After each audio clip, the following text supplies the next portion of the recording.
Nous sommes toujours ici au Salon du Cheval de Paris sur cet espace conférence où on enchaîne, on a plein de sujets à aborder. Là, nous allons nous intéresser à un thème évidemment essentiel sur la pratique équestre avec la préparation physique du cheval et du cavalier. Vous allez voir dans un instant que les deux sont intimement liés. Et pour en parler, j'ai le plaisir de recevoir ici un spécialiste reconnu de la performance animale, c'est Marc Bossard. Salut Marc. Bonjour. N'appuie plus sur le micro. Ça fonctionne. Oui, voilà. Je touche plus rien, promis. Petite fixation sur ce petit bouton vert. Ah oui, gros problème avec le bouton vert, ouais. Je touche plus. Alors, tu es chercheur en sciences de la performance animale à l'université Anglia Ruskin au Royaume-Uni. Et là, on va s'intéresser évidemment à ce sujet. On pense que le cavalier n'a pas besoin forcément de se préparer physiquement. Or, c'est un tort. Mais avant cela, on va essayer de rappeler ce qui peut énerver certains cavaliers sur cette question. Mais c'est intéressant d'insister sur le fait de rappeler que l'équitation, c'est un sport. Essentiel pour toi de rappeler ça. Oui, c'est essentiel. Et moi, je me rappelle un truc, une anecdote bête, mais mon fils qui faisait un peu de poney, où le médecin lui avait dit, mais vous pratiquez quoi comme sport? Et il avait dit, je fais de l'équitation. Il a fait, non, c'est pas un sport. Bon, ça m'avait rendu un peu dingue. Je crois que j'avais. Ça nous énerve, ça ou pas? Ça énerve? Qui ça énerve? Mais tu fais, c'est le cheval qui fait tout? Bah oui, évidemment, on n'a jamais de courbature, on n'a jamais mal nulle part. Non, c'est clair. Non, on n'a rien du tout. On sort c'est le cheval qui fait tout. Au bout d'une heure de cheval, on a mal nulle part, surtout qu'on a fait un petit parcours de cross, on a mal nulle part. Et puis pour les professionnels qui en montent 12 par jour, ils ressentent rien, c'est des machines. Absolument. C'est bien connu. Donc c'est vrai que c'est important de le rappeler, mais pour quelle raison est-ce que c'est important de le rappeler ici? C'est important de le rappeler parce que moi, comme la conférence que je donnais hier, pour moi la chose la plus importante, c'est la prévention. C'est-à-dire que quand on blesse son cheval ou qu'on se blesse soi, c'est un échec. Bah oui. C'est-à-dire qu'il y a un truc qui a dysfonctionné dans la chaîne du fonctionnement naturel des choses, où on aurait dû un minimum anticiper le fait de se blesser. Donc le fait de blesser son cheval, c'est vétérinaire. Le fait de se blesser soi, c'est médecin. Donc c'est des traitements, c'est des choses qui peuvent être délicates par la suite. Et surtout, moi je m'intéresse beaucoup aux enfants. Parce que c'est eux la base du sport équestre. Quand on arrive dans un club, un centre équestre, on voit beaucoup d'enfants. C'est eux qui vont devenir les cavaliers du futur et qui soient pas, qui négligent pas leur corps. Pas parce qu'on fait du poney que forcément on est paresseux, qu'on va négliger son corps et qu'il se fasse pas mal non plus. Alors je parle pas forcément de le fameux gadin qu'on va se prendre dans la carrière en plein hiver où ça fait vraiment froid, mais ça peut être aussi des micro-douleurs.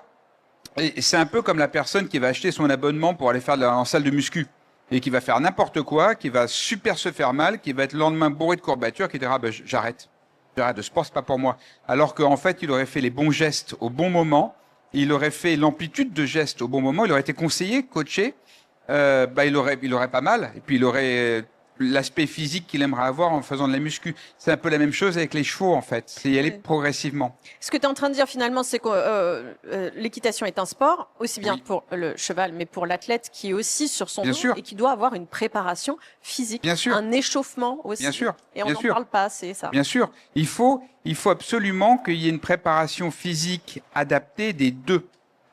L'équitation, c'est un sport magnifique parce que c'est un couple. C'est un couple, c'est deux corps. C'est deux corps. Alors bon, il y en a un qui est verbal, l'autre qui est non verbal. C'est là où il y a une petite différence, on va dire. Mais avant tout, si le corps humain est préparé, le corps du cheval est préparé, on a un vrai couple. Et à un plus haut niveau, on a des vraies performances aussi. Donc c'est ça qui est important. Alors quels sont les risques équins liés à un cheval insuffisamment préparé ? Alors c'est très vague malheureusement. Donc, on peut avoir des chevaux qui sont sous-musclés, y compris au niveau du dos, qui auront moins de portance. C'est pas tellement un problème que le cheval puisse porter ou pas, c'est un problème que s'il est sous-musclé, il y a un problème de portance. Et on peut avoir des chevaux qui sont pas suffisamment étirés, comme un humain, donc pas des ligaments, des tendons pas assez chauds pour pour pratiquer un effort et qui vont rentrer dans le dur assez rapidement, avec un risque. Alors il y a le risque toujours lésionnel important, c'est-à-dire ça pète comme on dit vulgairement, mais il y a aussi le risque de micro-lésions, c'est-à-dire qu'on fait des micro-traumatismes qu'on peut même que voir au microscope. C'est-à-dire c'est vraiment de l'histologie, l'étude des tissus. Donc on va aller au microscope, on va avoir des micro-risques de lésions, et puis on va les amplifier. Puis une petite lésion, c'est quoi une lésion? Par exemple sur un tendon, c'est quelques fibres qui sont un tout petit peu inflammées. Et puis à force, on va avoir des fibres qui vont se rajouter. Puis à un moment, ça va être le fameux ça pète. C'est-à-dire qu'on va avoir une vraie lésion, une vraie approche lésionnelle avec une inflammation. Et que ce soit en humain ou en équin, quand on a une lésion, il faut soigner, faut traiter. C'est des médicaments, c'est du repos. Et le repos, c'est traite parce que les sportifs de haut niveau le savent en humain. Le repos, c'est arrêter de pratiquer. Donc c'est se démuscler, c'est redescendre en performance, et c'est exactement pareil pour le cheval. Ouais. Quand un cheval était arrêté, faut le reprendre de A à Z. Ce que tu veux dire aussi, c'est que finalement, quand on pense qu'on a un cheval qui est prêt pour partir en compétition parce qu'il saute très bien, etc., ça ne veut pas dire qu'il est assez musclé pour se confronter à la compétition. Bien sûr. Bien sûr. Et ça, c'est un truc qui est un peu rageant. C'est souvent, on va voir des gens, ils disent, ah mais mon cheval, il va très bien, il a gagné le week-end dernier. C'est faux. C'est faux. Pas parce qu'il a gagné qu'il va forcément très bien. Alors oui. Et c'est pas forcément qu'il est prêt pour bien sûr, la compétition. Bien sûr. Mais alors oui, s'il n'est pas dans le bien-être et si on a des douleurs, on va être en contre-performance. La question se pose pas. Mais il y a des chevaux, la douleur, c'est comme en humaine. Hein. Il y a des gens, ils arrivent à l'hôpital avec l'os à moitié sorti de la jambe. On a 2 sur 10 au niveau douleur. Puis il y en a un qui avec une écharde, il a 10 sur 10. Donc on est pareil avec des chevaux, il y a des chevaux qui sont beaucoup plus durs au mal, qui ressentent beaucoup moins la douleur, mais qui ont des douleurs même s'il y a de la performance, avec un risque que ça porte une lésion bien plus tard. Et la vraie différence avec nous les humains, c'est que nous on peut le verbaliser, on peut le dire avec des mots. Exactement. Et que le cheval, pas forcément. Il faut l'observer. C'est la grosse différence entre le verbal et le non-verbal. Oui. Comment est-ce que la préparation du cavalier peut-elle réduire également les risques de blessures pour le cheval ?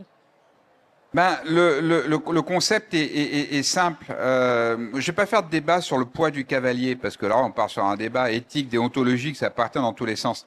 Mais par contre, je vais faire un concept simple, c'est qu'un cavalier qui est assez gainé, c'est-à-dire qui a assez de puissance musculaire